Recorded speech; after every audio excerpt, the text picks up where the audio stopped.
word why. What a curious word. The kind of word that can make us cringe, feel defensive, or even distant.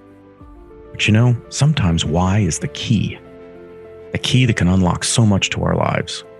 Join me as we explore the why with fascinating contributors to the world. Those that entertain us, inform us, teach us about life, and if we're lucky, inspire the next in all of us. I'm your host, Dr. Rod Berger, and welcome to Headroom, a production of Rainlight and co-produced by Old Soul. Let's go. Terry, it's incredible to spend some time with you, and I think that a lot of people would look you up, right, in your past and all that you've achieved and be intimidated by the interaction with you. And I will say that you did say in your masterclass, and I took that in preps for this interview, but I love that you talked about in essence, what I interpreted as the power of the dumb question, the value of the dumb question. So I'm going to use that as I start this discussion, is to say that I may venture into some dumb questions, but I appreciate you thinking about them within that context. I want to start with off air. I mentioned to you that I recently interviewed Conrad Wolf from Alpha, and Conrad has some very strong opinions about math education, and he argues in his new book, The Math's Fix, that education isn't working to elevate society with modern computation, data science, and AI. And he contends that students are subjugated to compete with what computers do best, and that they often lose. How do you feel about that, where you sit in the mathematics ecosystem, and are we missing an opportunity to understand math's role in not only the development of young people, but how it applies to the real world? Certainly, I think it's a changing world. I think math is needed in many, many more disciplines than it used to be. It's not just like the traditional physical sciences anymore. If you go into, say, marketing, you encounter data science. You go to medicine, if you go into healthcare, you have to encounter, statistics and probability. And so it is true that the math curriculum has to change a little bit. Now, we've always had these debates every time a new technology came out, like when calculators came out. Does this mean that we no longer had to teach our kids how to add and subtract? But you still need to, because you need the number sense. And what happens if your calculator is giving you complete nonsense because you enter things incorrectly? How can you tell? So, I think we can never sort of expunge the computational aspect of math education completely. But certainly there is a need to make math education more flexible, more multimodal. I think different students learn in different ways. For some people, the traditional, you sit in the classroom, you take notes, you do homework, that works very well. I enjoyed that. I actually liked, getting homework and math homework. But for other people, some people pick up math more naturally outside the classroom. For example, poker enthusiasts, they pick up a lot of probability and they have very earnest discussions about mathematics without having real formal training. But they're just very motivated to learn a very specific type of probability that will help them play poker. People are interested in crypto, and they may learn a specific type of math just purely for that purpose, and so forth. So, it's a challenge for educators, because it's a lot easier as a teacher to just teach a single curriculum from a textbook and give standard homework and so forth. And now this, you have students, and they all have different interests, and they all want to use math in different ways. And you really have to be quite talented as a teacher to accommodate everybody. So it's a tough task being educated in the public education system. I don't envy the teachers what they do. Yeah, no, it is incredibly difficult. As you were talking there, it made me think about someone who is proficient in jazz, right? The ability, the confidence to be unstructured. And yet in a classroom, the power of structure allows us to analyze our results and to figure out if we're supporting students and move them along the train, I guess, from grade to grade. But yet what I'm hearing, in the way in which I experienced your masterclass, and we'll get to that in a second, was this sort of fluid nature, right? That that you don't exactly know what you're going to get when you approach a challenge or a problem, but that's part of not only the enjoyment, but that process is incredibly important to the underpinnings of what mathematics brings to the experience of the one working within that problem. Is that fair? Yes, yeah, yeah. No, I mean, the real world is messy, and yeah, in a classroom environment, there's an expectation of fairness, right? Like if they give you a homework question, it's expected that it's something that you can solve using a technique that you learned in the last 2 weeks in your class. And the real world is not like that. There are problems where you have to, dig really deep in the literature, or maybe the question that was asked was actually not the right one to answer, and you have to change your problem. Or sometimes the problem is just impossible to solve with the techniques available right now, and you just have to give up.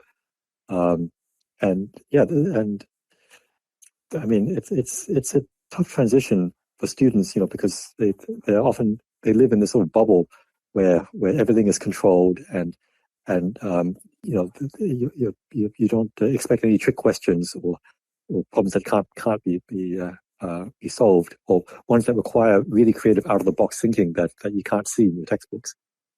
Yeah, so I mean, I think as much education now happens outside the classroom as inside it. I myself, most of the mathematics I learned after my graduate education. Actually, I finished my PhD specializing in a very narrow area of mathematics, but it was only after sort of having to do real research problems and talking to people in other fields. That's when I really learned how math all fit together. I think it's the same in every profession. Say journalism. Journalism classes will only take you so far. You really need the in the field experience to pick up these. There's always stuff that are just not taught in classrooms. So you can't fault classrooms for not teaching everything. They just need to teach a core base that you can sort of develop on from there, but it should not be sort of the final endpoint of your education by any means. Let's turn to Masterclass. Why Masterclass, and why at this stage in your career?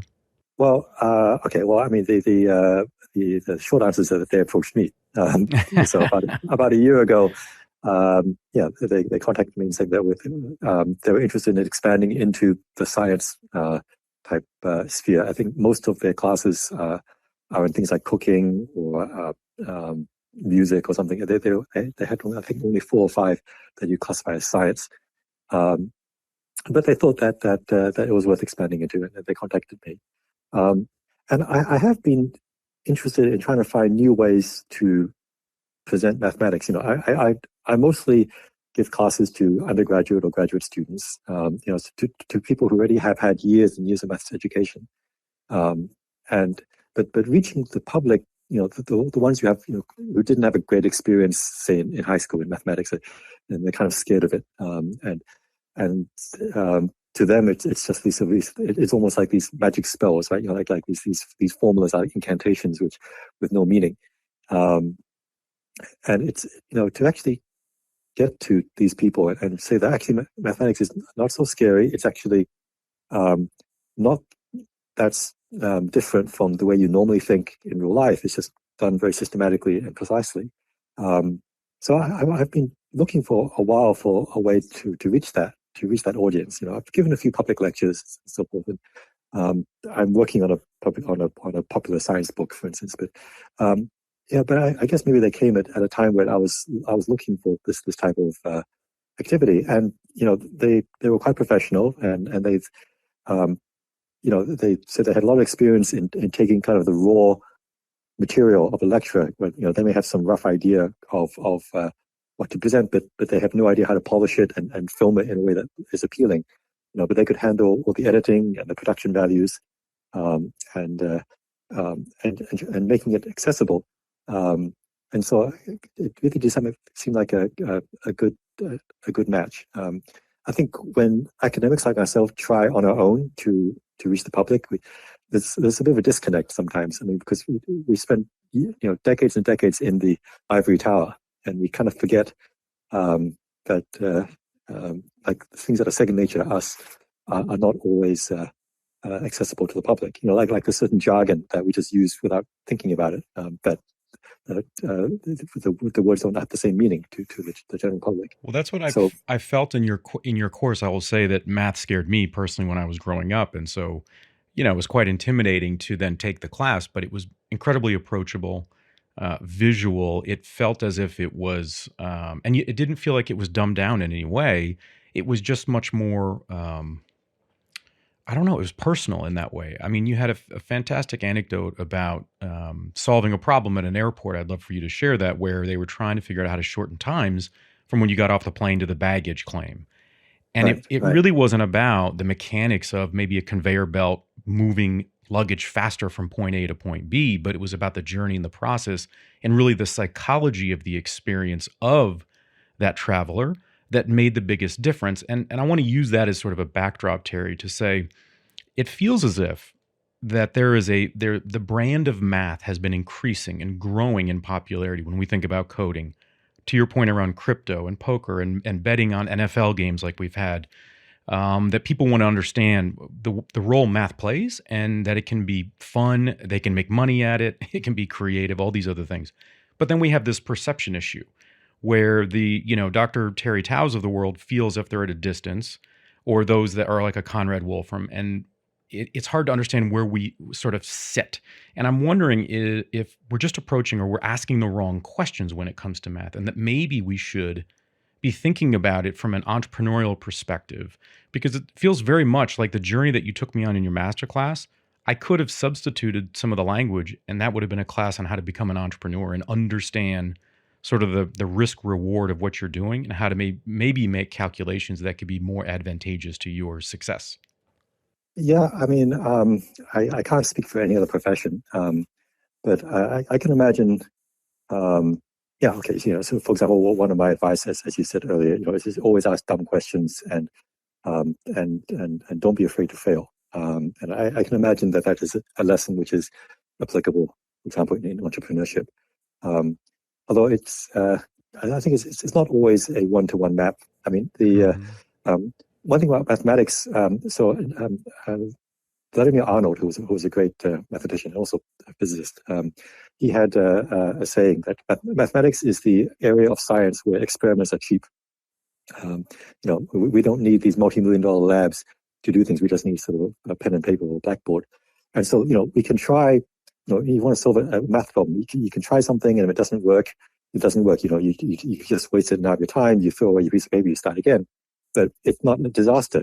Whereas if you're an engineer and you're building a bridge and you make a mistake and people die, that's a disaster. And maybe entrepreneurship is somewhere in the middle. Right? If you raise money, you start a company and it fails, I guess a bunch of investors are out of money. But I guess you can still keep going. Do you feel like you've entered, Terry? Do you feel like you've entered entrepreneurship, maybe not intentionally, but maybe accidentally, or just without intention? And how do you think about that in context of your life and how people perceive you professionally? Right. Well, yeah. The way the academic system is set up is that at the beginning of your career, it's this publish or perish mentality. It's called. You're in a race to get a permanent position, like a tenure position, and you have to play it safe and publish lots of papers and sort of not take do anything that would really risk your reputation, and just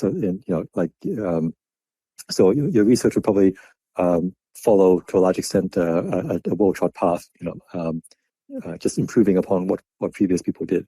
But then once you have tenure, once you have a permanent position, at least in theory, you now have the freedom to take some risks. You can do more speculative research, and you can do more speculative projects. Outreach, maybe doing something with underrepresented groups, and that's just sort of the social contract that we have. So once you get to a certain level of seniority, you are given the freedom to experiment. So so I definitely have I've had the privilege of having a secure job. So I can do things like this, and it won't jeopardize my career. If I did a masterclass and it bombed, I just learned from it, right? I mean, it's mildly embarrassing, but it's not career destroying. If I was like a fresh out of grad school and still looking for a permanent position, then I probably would not be would be too risky to do something like this. But that's somehow how our career path works. How do you think about personal brand? I think that in the world of entrepreneurship, brand is incredibly important for the public, for your buyer, for your customer to understand your relationship to the product or service that you offer. And that could be mind share, right? Intellectual property. How do you think about your brand? Is it something that you have to, I know you'd rather probably, I'm going to make a guess, you'd rather not think about that on a regular basis. You'd rather be in the middle of your discipline. But now that you have a masterclass and people are aware of you and they've been aware of you for years, how has that changed over time, the understanding of the brand and potentially the impact that you can have in a very positive light in embracing that brand? Right. Well, certainly academics care about academic reputation. I think there's a saying that academics, they work extremely hard for the grudging respect of a small number of peers. So I mean, being respected by your peers, often when you do something extremely technical and advanced, there's a small number of people who really get what you're doing, and getting any feedback from them is often extremely satisfying and meaningful. But yeah, I guess more recently I've learned that we have a brand to the wider public, and not just to each other. That mathematicians in particular, it took me a while to realize that there is a certain respect, or almost like an awe. I think like when two people are debating about some facts, like whether some vaccine is effective or whatever. If one of them can cite someone and they say they can who can throw math around, then unless the other person has mathematical training, they have it's hard to counter sort of an authority figure which is using this sort of scary math that you can't really understand. And maybe because mathematicians have managed to stay a little bit more out of political debates than most people. Like it's our maybe the authorities that we have is not quite as polarized and politicized as with many other traditional authority figures. So there is maybe some role to play that we can still we have a voice that is still kind of heard, at least if not understood properly. So perhaps we have some responsibility to, for example, speak out against innumeracy or using statistics very badly, or just trying to educate the public. I mean, I've been searching, for example, there's a lot of misinformation about about the effectiveness of COVID vaccination and so forth. I've been trying actually on my blog to come up with a few ways to try to convey what quantify risk and things like that. So far, without too much success, I have to say. But it's important, I think, to keep having this conversation. One thing that surprised me, Terry, in your masterclass, and it was a very pleasant surprise, was your you really embraced the concept of narrative. And I don't know if I had ever thought about mathematics and those that are mathematicians and the concept of narrative in the same sentence.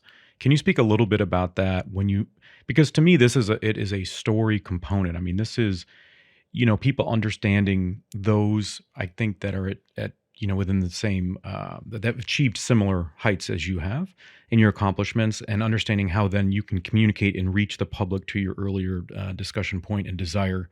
And one of the reasons why Masterclass came at a really good time is that narrative, to understand how, in essence, I'm not saying you are a role model, but there are kids out there that are looking sort of up at you and what you've accomplished and said, boy, maybe I could be the next Dr. Tao. And I'm wondering how much of that narrative plays a role in your active or daily thinking. Yeah, so that's something I said before that a lot of math I learned after graduate school. This is something I definitely learned after graduate school. So throughout my education, there was almost this macho attitude that math was somehow almost anti-narrative. That that here are some cold hard facts, and we're not sort of told the story of how to use them or so forth. You just expected to become very good at solving problems and pulling rabbits out of hats to answer questions, and not really seeing the big picture. Like the emphasis in my education was often on just pure technical mastery, without any narrative, like without any sort of wider purpose.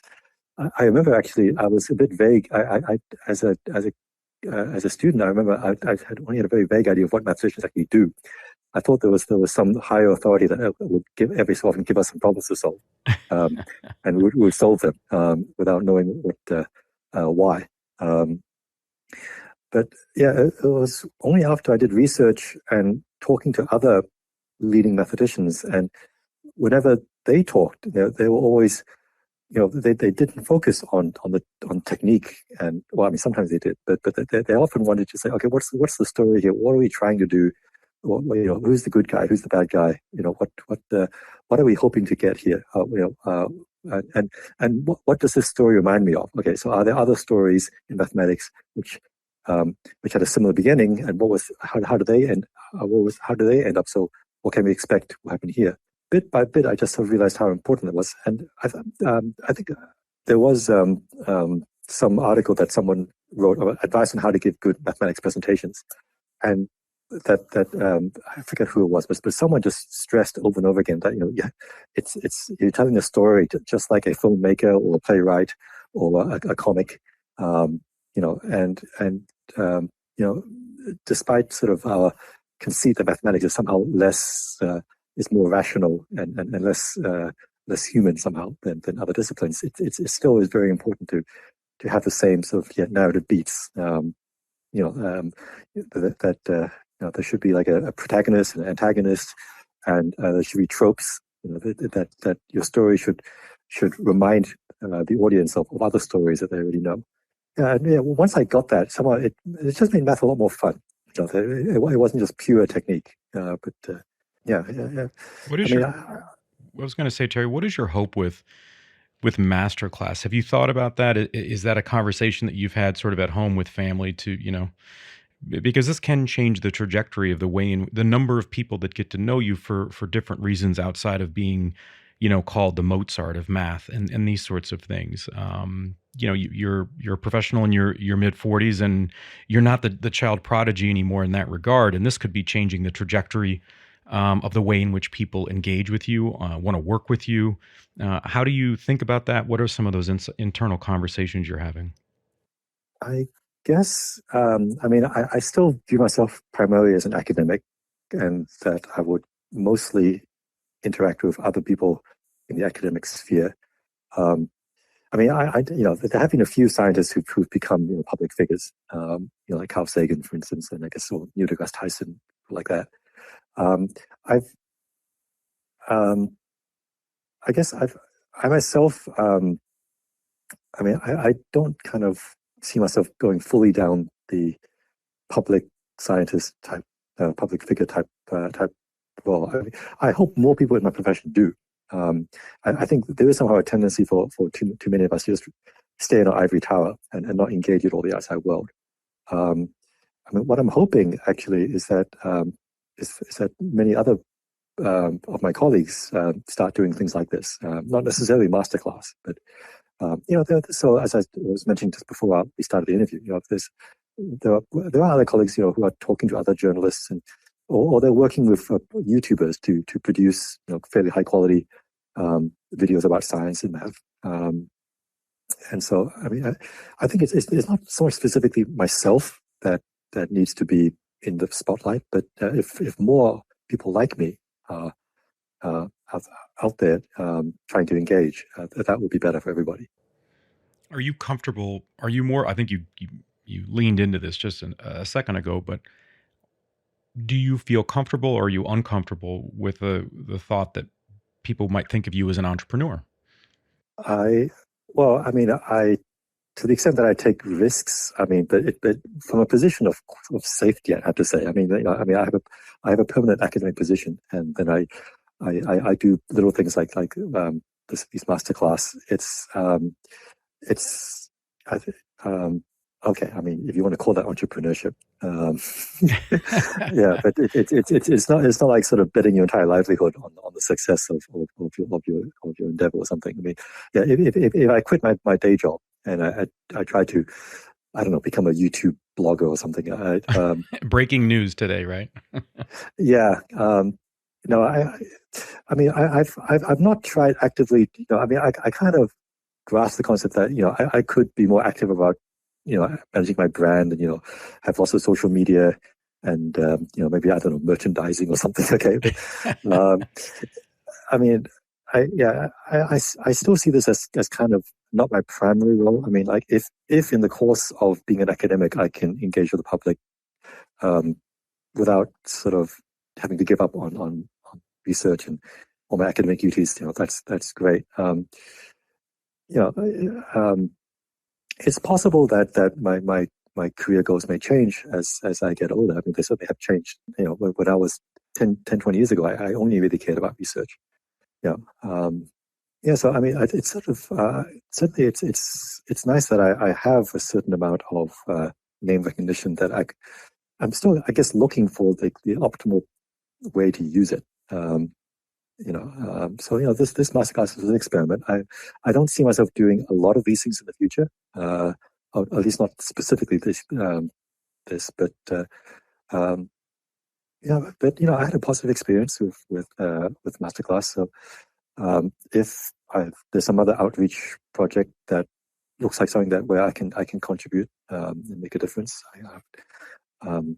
I'd be interested, but I don't know exactly what the best use of it is, of my time is yet. What has been the feedback or the response to them? I know it just launched, but have you had any feedback from your peers? Um, okay, so my peers, they're kind of amused. I think. I mean, it's not really aimed at at people who already have mathematical background. Right, it's aimed for people like me, Terry. Yeah, I think so. I think they're happy. I mean, my colleagues, I generally agree that we don't do enough outreach, and so outreach in any form, I think, is good. Yeah, on my blog, it's kind of a mixed bag. Yeah, so people are excited. The fact that it's paywalled has annoyed a bunch of people. But I mean, Masterclass is a for-profit company, and they did put a lot of effort into the production values. It was actually, I mean, it was non-trivial cost to actually produce these things. So yeah, so there was some talk, would be this some way to do some open source equivalent of this, like maybe get a Patreon to do these things. Yeah, although I mean that's also a nice idea, but I think currently the only venue for this type of high production value content is through companies like Masterclass. When is the last time, Terry, that you felt stumped by a problem? I think it would be very interesting for people to know what that's like for someone who, on the surface, it would appear that you are not intimidated by a problem, that you have the wherewithal to break down a problem and understand that if you break it into pieces, it's a lot easier to approach and tackle. Maybe about 2 days ago. I mean, so I mean, every so often, I keep scouring it. There are these math discussion groups, and there are these preprint servers that give out new papers. And I was reading a paper by a colleague who was trying to solve a certain problem, which was in my area, and he said he couldn't solve it. And I said, oh, but that's funny. That looks kind of easy. Let me try it. And I worked on it for like a day, and I could make some progress. But yeah, I realized that all the tricks I had could not touch the sort of the core difficulty of this problem. And it's actually a good problem, but it needs a tool that I don't have. So I made a note of it. I keep a list of open questions that I might return to someday. And how big is that collection of questions that you might? Yeah, pages and pages. I don't. I mean, I often don't actually go back and look as often as I should on that list. But yeah, I mean, I constantly try things and they don't work. But I don't publicize this fact. So there is definitely a selection bias in academia that you only publish things that work. I mean, it's actually a serious problem. I mean, in science, like negative results are often not published. You try something and it fails, and that's actually useful information for other people. But it's kind of embarrassing to publish that because it doesn't sound, it doesn't look like you've accomplished anything. But Headroom is produced by Old Soul, a one-stop marketing agency that understands the power of brand and nuance. Reach out to my guy Matt at Old Soul and supercharge your brand and content strategy. That's Old Soul. Shoot Matt a note at aoldsoul.com. That's AOLDSOUL.com. And now, back to our guest. Doesn't that feel like that feels like a part of the larger problem? I mean, we were talking earlier about education, right? And the lack of connection to students and then maybe applicability to their real lives. And yet in the ivory tower, if we're afraid to publish our failures, we're perpetuating this cycle of where we can't fail. It has to be perfect, In essence, like you were born this way. You didn't sort of grow along the way and learn and fail and pick yourself back up and approach a problem in a different way. Yeah, no, the culture is changing, but yeah, that has certainly been the dominant culture in at least mathematics for decades. Like it's kind of this macho, you can only thrive here if you're this infallible genius, and that you don't reveal your methods, and you definitely don't reveal your mistakes. That is changing. I think the younger generation are more relaxed about this, and I think they gravitate more and they relate more to people who are willing to admit their mistakes, or to view the mistakes as just partial. I could solve half the problem, but not the other half. And then someone else might say, "Oh, but actually, I have an idea for how to solve the half that you couldn't solve." What is it like, Terry, when you've solved something? So I love that. Just thinking about your peer, your colleague saying, I'm having trouble solving this, and you say, let me tackle this, and you spend a day. Let's just say that was an instance where you did solve it.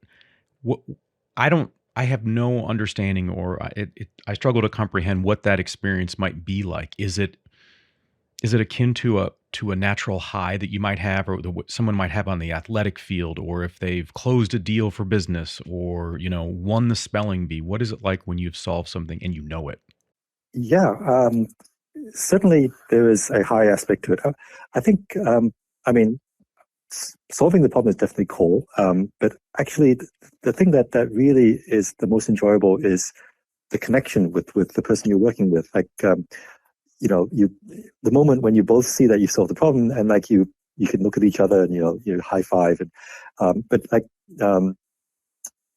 actually also the process, when you're both chasing a problem down and you've almost got it, and when you're on the same wavelength to somebody, you can. It's almost like you're thinking with the same mind. Like you can just say the brief outline of an idea, and the other person completely gets what you're saying because they're immersed in the same task of solving the problem that you are. And it is really somehow a thrill to problem solve with somebody who is exactly on the same wavelength as you. It's I don't know if you've ever been so close to a friend that you can finish each other's sentences. It's happened a few times with me, and it's kind of a similar feeling to that. I go back to jazz. If we were both, we both, I don't know, we were jazz musicians, and we met up at a jazz club that we could play because we resonated at the same decibel, that kind of a thing. Or synchronized swimming, or even in athletics, you talk about it. It's like being on a string with another human being. And see, so that right there, Terry, to me is what is amazing. If I take anything from our discussion today, it's that to me, I think, is going to be surprising to people, but it's so welcoming and inspiring that it's not maybe number crunching, as I say, in a very sort of cold, callous way, but it's actually the relationship. That's the experience that is euphoric for someone in your position. It's, I think the general public's access to a mathematician is sadly deficient in just number of opportunities, right? I mean, the irony is one of my favorite movies growing up was Good Will Hunting, right? And so the backdrop of an incredibly bright young man. But you know why I think that I love that? If we sort of talk about guy movies or males and friendship, is the relationship that the character had with the professor. Hmm. Hmm. And that though when you talked about, your colleague and giving them five, when you've solved a problem, that's I think the connection that the audience feels, not the numbers and like Right, the right. language that we can't speak as the layman, but it's the relationship that we can relate to.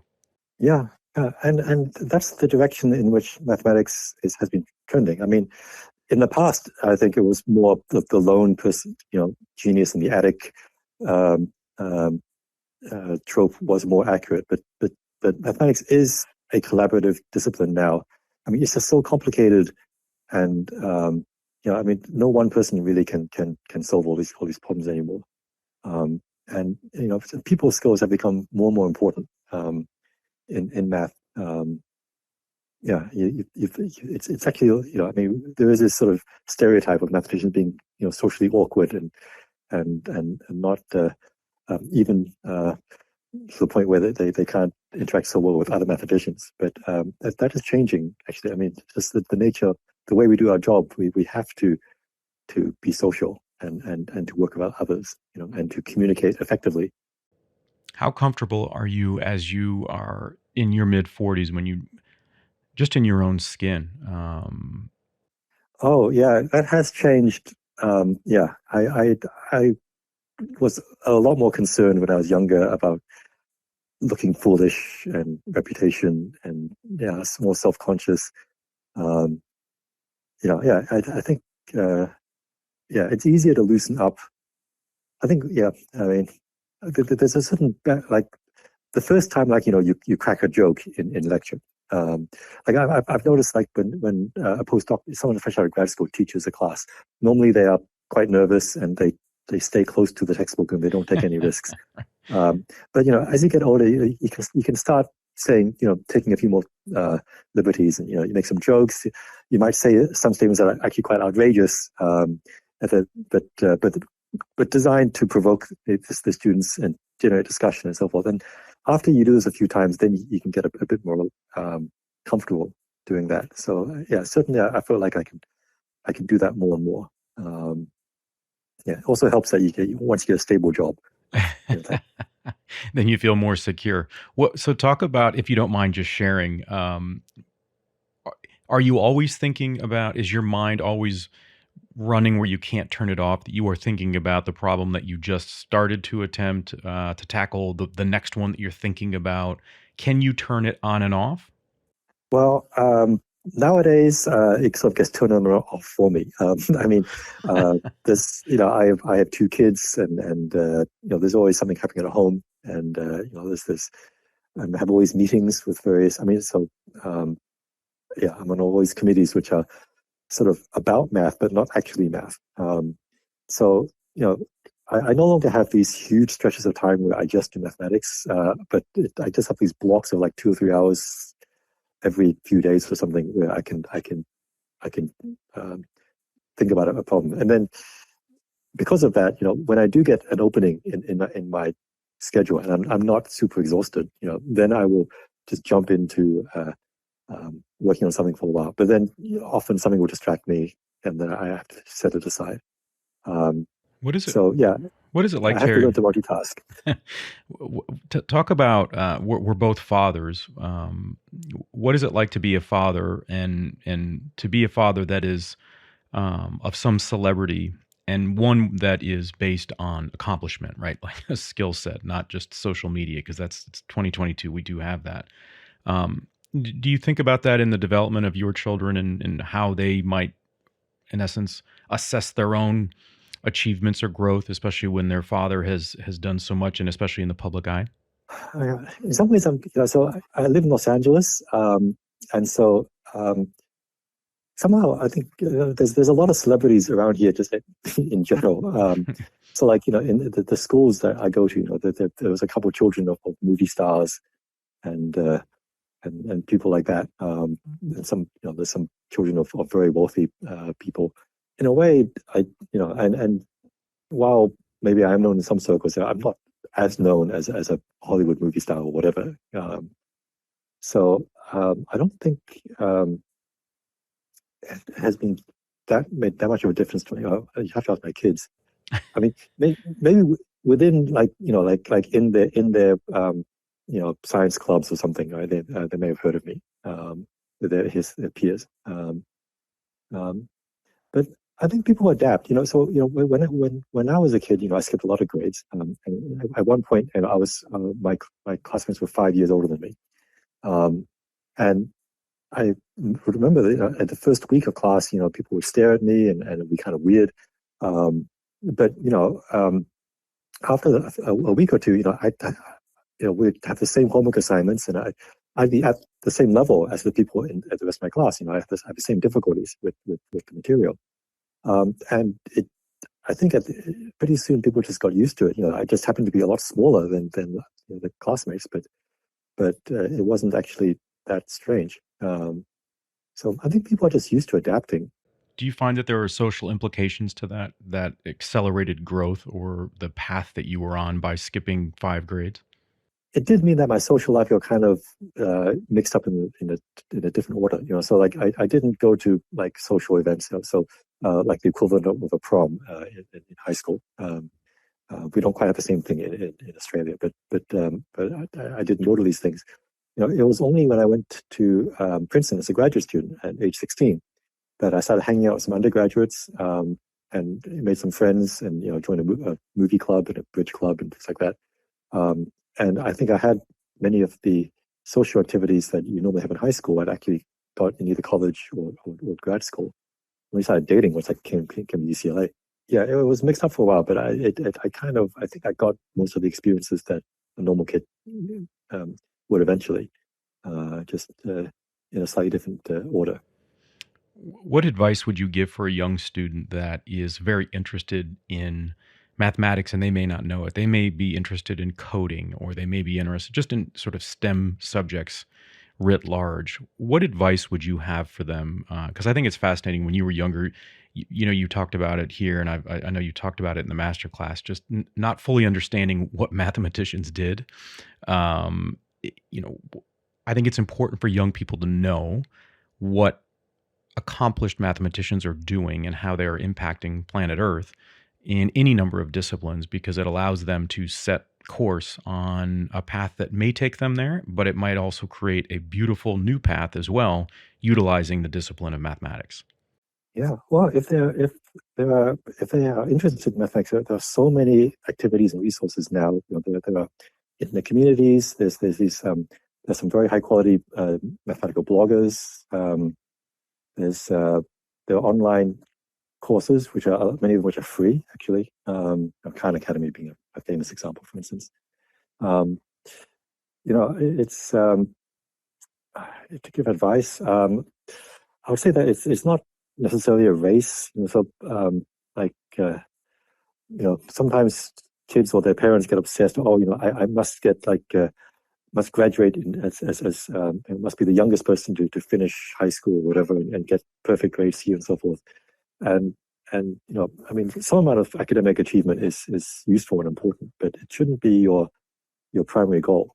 I remember a friend who was dead set on getting into Harvard, and she was obsessed with the GPA and just nothing could jeopardize her admission to Harvard. And she actually did get into Harvard as an undergraduate, and then she didn't quite know what to do next. This was her. She'd reached the mountaintop. Yeah, and she hasn't sort of thought of step two past that. So you shouldn't fixate on any specific target, like numerical target. Like, I must be in this university with this GPA by this year or whatever. I mean, the world keeps changing, and there may be professions that could use your talents that don't even exist right now. And who knows? You could use you could be working to train an AI to do stuff that just doesn't exist right now. Well, and I'm glad you brought up AI, because that there are countries around the world that are investing exponentially more resources into the development of AI and AI's application, and yet we are far behind from what I have read here in the United States. Do you agree, or what is your perspective on the real world implications of not actively investing in, as a society, the power of math beyond sort of a basic level of attainment that we think we need young people to have, whether or not they're going to go into mathematics as a profession or not? Yeah, no, that will be a problem. I mean, I think in the very near term we're still okay because the U.S. is still a magnet for the best and brightest around the world. Our top universities and also top tech companies can still attract talent from all over the world. And so if domestically we're not producing enough people at the highest levels of technical training who can work on these problems, it's kind of okay.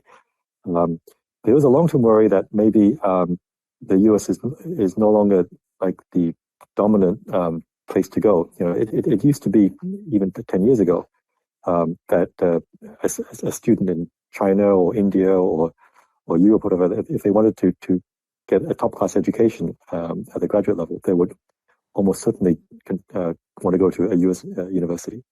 But the rest of the world is catching up, and and sometimes actually it's the environment here has not been always completely friendly to immigrants, and it's like like all my all the foreign academics who come here, they all have a story to tell about the bureaucracy of getting a visa, for instance. Mm-hmm. It's not always an easy process, especially during COVID. Actually, it got a lot worse. But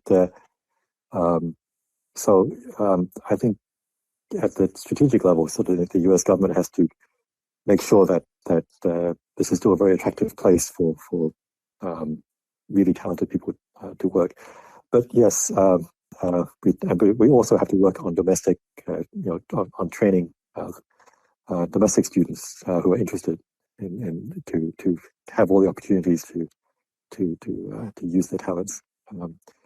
Yeah, it's a tough problem, but and you have to work to stay competitive, for sure. We can't just sort of rest on our laurels. Yeah, or on past successes, right? Yeah. Is there a Mount Everest of a problem out there that maybe you hold dear that you want to be able to tackle someday and solve? I don't even know if that is ignorance on my part, but I would think that if I had your talent, that there might be one problem that I'd say that's the one I want to be able to solve. Yeah, no, there's a couple like that. Yeah, I mean they're kind of technical to state. I mean there's something called the twin prime conjecture, which is one of the oldest conjectures in number theory. At least 300 or 400 years old, maybe older. And we've been inching towards solving that, but that is like a mountaintop where we don't have, we can get sort of a third of the way up the mountain again, but at these big cliffs, we need a new tool.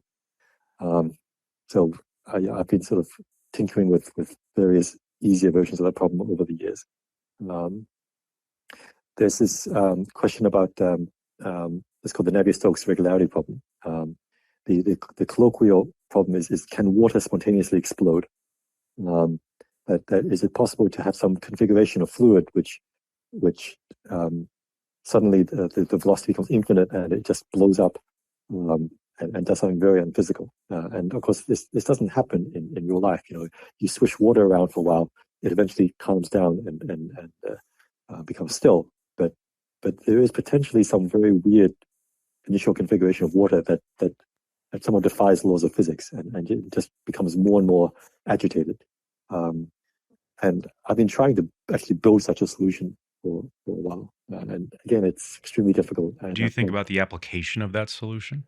It wouldn't be very practical. It is really just a theoretical. I mean, we know possible that one could, if one could find some configuration that did something weird, one could use it to, I don't know, design more efficient, more aerodynamic boats or something. But it's a stretch. Would you say that challenges or problems like the ones that you mentioned that are hundreds of years old, at least in the first instance, that is a way? It's almost like what I might think of as exercise. It's not potentially that I'm going to reach a certain goal, but it's the exercise, it's the game of it, which is Yeah, very yeah, positive. yeah. So it's these problems are kind of benchmarks for how good our technology is. They can help refine our tools, force us to develop new techniques, which could then be useful for more practical problems. So they're kind of test problems. Yeah, it's basic research. It's not really directly motivated by applications, but what often tends to happen is that a technique that solved one of these basic problems for which mathematicians pursue for their own sake, 20, 30 years later, some physicist or chemist or engineer is solving some real world problem, and they realize that it is similar to this really weird abstract problem that a mathematician considered 2 decades ago, and they're able to adapt whatever trick or method was used to solve that problem, solve their own problem. That this is what Eugene Wigner called the unreasonable effectiveness of mathematics. That mathematicians work on things with often very little regard for real world application, but often it ends up being useful much later. I think I gave an example in my masterclass of coin weighing puzzles, which have since been the techniques have since been used to speed up MRI scans, for instance. Give one example. I want to circle back and put a bow on this conversation. In the beginning, I talked about Conrad Wolfram and his new book, or over the last year, The Math's Fix. And I want to also, and again, dumb question. So you gave me the opportunity to ask a dumb question, but this concept of truth by contradiction that you mentioned, or you go through in your master class, I wonder if you could apply that to this challenge that Conrad is putting out there, that's saying that, students are, in his words, are subjugated to compete with what computers do best and lose. Meaning, how can we look at potentially the problem of math education, and can we do that through the application of truth by contradiction? How might we do that? Well, we can certainly try different modes of education. There are lots of experiments where we teach in a completely different way. Like one fashionable thing these days is to have flipped classrooms. So instead of normally in class, the teacher talks, and then at home, the students do the homework and so forth. But you could definitely play with different models and see whether so in a flipped classroom, actually the students watch the lectures at home, and then in class they try to solve problems with the teacher in a much more interactive, free-form way. And so we can certainly try different ways of teaching kids that don't follow the old paradigms. Do you think that's needed, or the time is now to do that? I mean, if we think about a COVID world of education where kids were immediately dropped into remote learning environments, it was a little bit of a flipped environment, not by choice.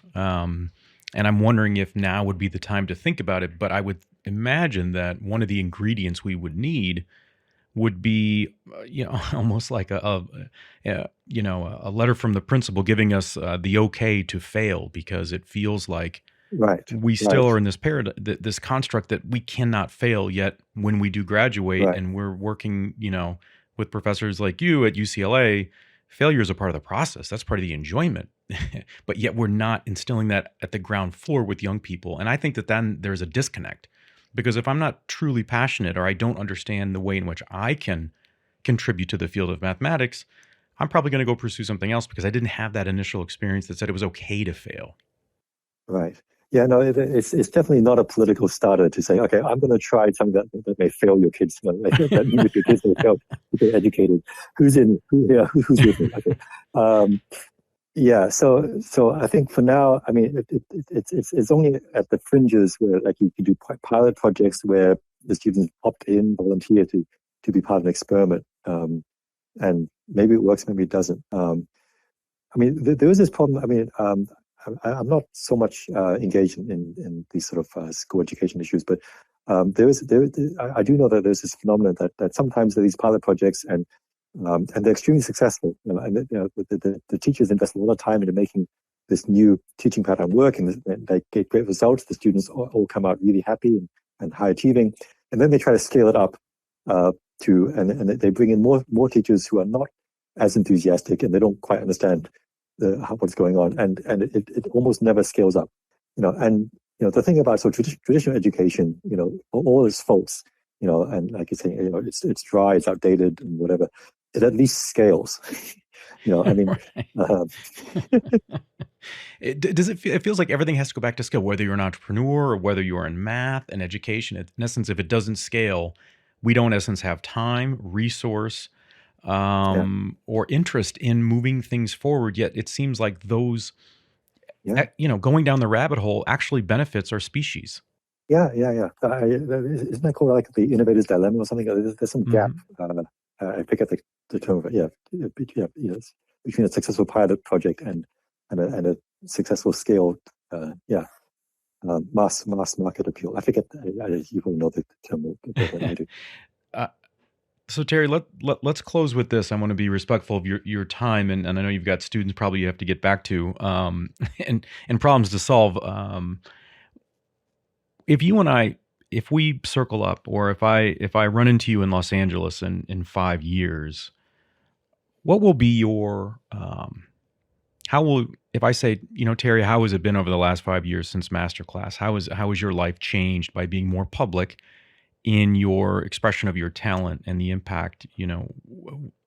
How are you going to assess this over time? Not maybe just Masterclass, but just your outreach to the public that you talked about earlier on in our discussion. How are you going to assess that and be able to communicate maybe how far you've come? I don't. Okay, yeah, no, I don't sort of keep metrics like this. I mean, I guess I'm speaking in the abstract. Not that it would be an official thing, but it's one of those where there's in the same sense that you said that when you've solved something, but you're sharing that with a peer and the excitement and the exhilaration of doing that, it's the same kind of thing, right? So there may not be a number you can point to or a set of data that would speak to success or outreach and an extension of your teachings in that regard, but there's a sensibility of it, right? There's something that you can't really quantify, but just says, you know what? I have evolved, if I'm you, into this space of being somewhat of an ambassador for mathematics to support education and sort of the next generation. Yeah, well, certainly I can see myself having just more contacts in the public engagement space. So, I mean, I met some very interesting people while doing this masterclass, and maybe because of masterclass, I will get contacted again, or more people will take my calls. If I contact some, I don't know, a TV station or something, maybe they may have heard of me more. I mean, it's network. So this was this amorphous networking effect. And now that I've done a little bit of this public engagement, it's not as scary as I thought it was. And so it might be something that I'll be willing to do again. And in 5 years, I might be involved in another project, something to do with reaching out the public. I don't know what it would be yet. Yeah, I tend to rely a lot on serendipity and just see what happens. I mean, that's how research works. Certainly, you solve a problem and then only after you solve one problem do you realize what the next step is going to be. See, that surprises me that you would mention serendipity. I would think that maybe I've just been conditioned to think that someone in your position would not want to rely on chance in that regard, or my understanding and interpretation of serendipity is some level of chance. Well, the analogy I like to give is that research is like an investment portfolio. You might have some very safe investments, the equivalent of bonds, or, where you have these sort of low risk, low return projects, which you kind of know how they're going to work, and you just have to put in effort. But then you have some high risk, high return type things where you're going to try something and it's kind of crazy, and if it works, it's going to be fantastic. If it doesn't work, oh well, maybe, but you still learn something. And then there'll be this extra time set aside for just random stuff that you can't even predict. These unknown unknowns, to put as Rumsfeld famously said, right? I mean, a lot of the projects that I've been most satisfied with, it just sort of came out because I was at a conference or I was meeting with another colleague, and we just talked and we just found a connection, a problem that I had that they could contribute to, or vice versa. And often there are things I worked on which a year ago I would not have imagined that I would at all be involved in. I will say this as we wrap up, Terry. There's an approachability that I get from you that is it's such a pleasant surprise. I think that the ivory tower and people's experience with it is the exact opposite. And I think that there's a thoughtful pause to your responses that says that you're present, and I think that higher education could learn from that. So I'm hoping that Masterclass is a maybe not the first step, but it's a step in a series of steps that will allow you more platform to communicate, because I think it's important for young people who know they have a talent, but for whatever reason that talent that they have may or may not be as socially, I guess, celebrated, right? And when we're young, being good in math and science doesn't seem to be something that everybody is cheering about, right? It's about the accolades on the athletic field. But we all benefit the most from those that bring such skills that you do. So I think this is probably just the beginning for you.